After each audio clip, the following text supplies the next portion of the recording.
Hello friends, मेरे इस palmistry and astrology video channel पे आपका स्वागत है। आज इस वीडियो में मैं बात करने जा रहा हूँ मांगलिक दोष की। नॉर्मली होता क्या है कि जब भी हम अपनी कुंडली दिखाने जाते हैं किसी ज्योतिष को या किसी पंडित को, तो नॉर्मली ये सुनने में आया कि पंडित जी ये बोल देते हैं कि आपकी कुंडली में मांगलिक दोष है। अगर क्या होता है ये मांगलिक दोष, इसके बारे में इस वीडियो में बात करूँगा। आपको बताऊंगा कि मांगलिक दोष कहाँ पर मंगल होने से होता है, और अगर किसी की कुंडली में सचमुच मांगलिक दोष है तो उसका निवारण क्या है, क्या हल किया जा सकता है, किस तरह से उस दोष को दूर किया जा सकता है। तो यह सारी बातें जानने के लिए इस वीडियो को पूरा देखिएगा। तो सबसे पहले तो मांगलिक दोष के बारे में बताने जा रहा हूँ। अगर किसी की भी कुंडली में जो बर्थ चार्ट होता है, जो जिसको D1 चार्ट कहते हैं, उसके फर्स्ट हाउस में, यहाँ पर मैं टिक लगा रहा हूँ, 4th हाउस में, 7th हाउस में, 8th हाउस में या 12th हाउस में, यह जो मैंने 5 घर पे टिक लगाया रेड कलर से, इनमें किसी में भी मंगल लिखा हुआ है, यानी MA, ऐसे इंग्लिश में चार्ट बना होगा तो MA लिखा होगा।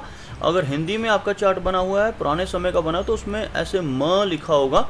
अगर इनमें से जो मैंने 5 घर बताए हैं, 1st, 4th, 7th, 8th या 12th, इनमें से किसी पर भी मंगल लिखा हुआ है तो आप जान सकते हैं खुद भी कि आपकी कुंडली में मांगलिक दोष है।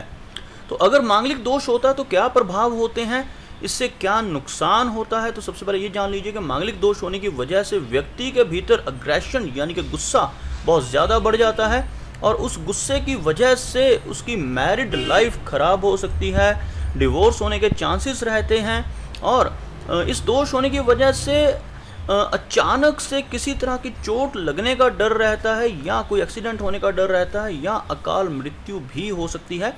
तो यह सब रिस्क हैं मांगलिक दोष होने के, और यहाँ पर मंगल होने की वजह से मांगलिक दोष होता है। तो चलिए आगे जानते हैं कि मांगलिक दोष होने पर क्या क्या निवारण किया जा सकता है, क्या क्या उपाय किए जा सकते हैं। तो सबसे पहला जो उपाय है वह यह है कि जिसकी भी कुंडली में मांगलिक दोष हो, उसको मांगलिक लड़के या लड़की से ही शादी करनी चाहिए। किसी भी नॉन मांगलिक से शादी ना करें। इस तरह करने से वैवाहिक जीवन में बहुत दिक्कतें हो सकती हैं।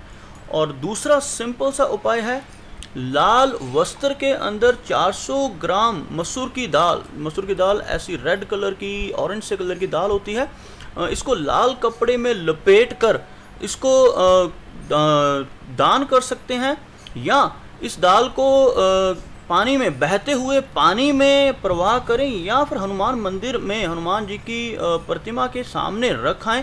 तो यह एक बहुत ही अचूक उपाय है, जिससे भी जो मंगल का प्रभाव है वह कम होता है। इसके अलावा एक दो और उपाय हैं जो बताना चाहूँगा इसी वीडियो में।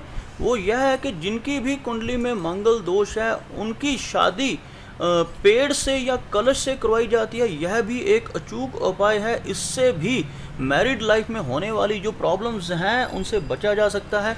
तो इस तरह से पेड़ के साथ शादी करवा दी जाती है शादी से पहले, या कलश के साथ एक तरह से यह रिवाज होता है कि कलश के साथ कुछ मंत्र वगैरह पढ़कर शादी की रस्में निभाई जाती हैं, जिससे मांगलिक दोष जो है वह कम होता है।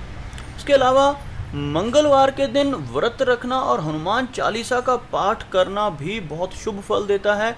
अगर आपकी कुंडली में ऐसा मांगलिक दोष है तो आपको भी मंगलवार के दिन हनुमान चालीसा का पाठ करना चाहिए और व्रत करना चाहिए मंगलवार का।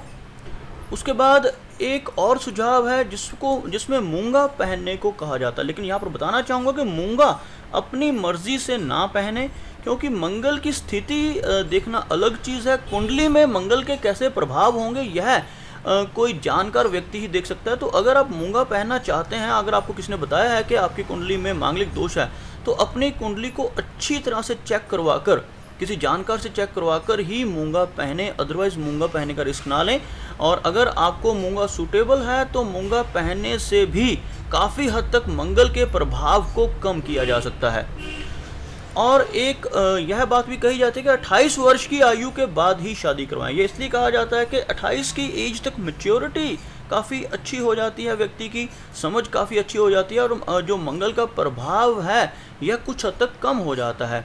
यह कहना गलत होगा कि मंगल का प्रभाव 28 की एज के बाद ख़त्म हो जाता है। ख़त्म तो नहीं होता, लेकिन कुछ हद तक उसके जो दुष्परिणाम हैं वह कम हो जाते हैं। तो 28 के बाद ही शादी करें, इस बात का भी ध्यान रखें।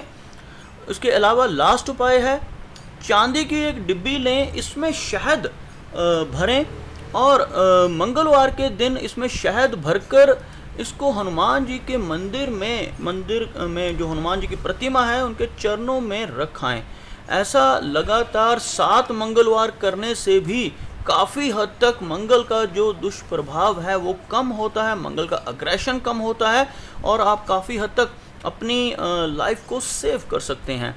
तो इस वीडियो में आपने जाना कि कौन से घरों में मंगल होने से जो है रिस्क रहता है, इस चीज़ को आपने जाना, और कौन से ऐसे उपाय हैं जिनको करने से आप मंगल के प्रभाव से अपने आप को काफ़ी हद तक बचा सकते हैं। तो उम्मीद करता हूं कि आपको मेरा यह वीडियो अच्छा लगा होगा। अगर यह वीडियो आपको अच्छा लगा तो इसे लाइक करें, शेयर करें और साथ ही साथ मेरा ये चैनल भी सब्सक्राइब करें, ताकि आपके लिए ऐसे ही रोचक और जानकारी भरे वीडियोस लेकर मैं टाइम टू टाइम आता रहूं। मेरा वीडियो वॉच करने के लिए आपका बहुत बहुत धन्यवाद।